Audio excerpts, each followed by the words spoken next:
साहिवाल से executive editor Pakistan Malik Imran सघला की report के मुताबिक वज़ीर आला पंजाब मरियम नवाज शरीफ ने मुस्बत जमहूरी तारीख कायम कर दी।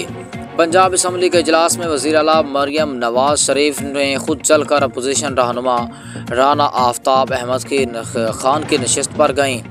मरियम नवाज शरीफ ने राना आफ्ताब अहमद खान के लिए खैर सगाली के जज्बे का इजहार किया।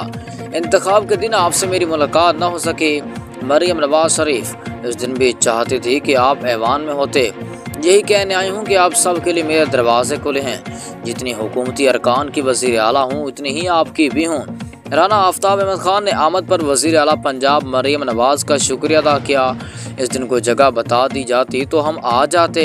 राना आफ्ताब की गुफ्तगू, मैंने इस दिन लोगों को आपके पीछे भेजा। वज़ीर आला पंजाब मरियम नवाज शरीफ ने कहा कि मैंने पूरी कोशिश की कि आप इस अमल में शरीक हों।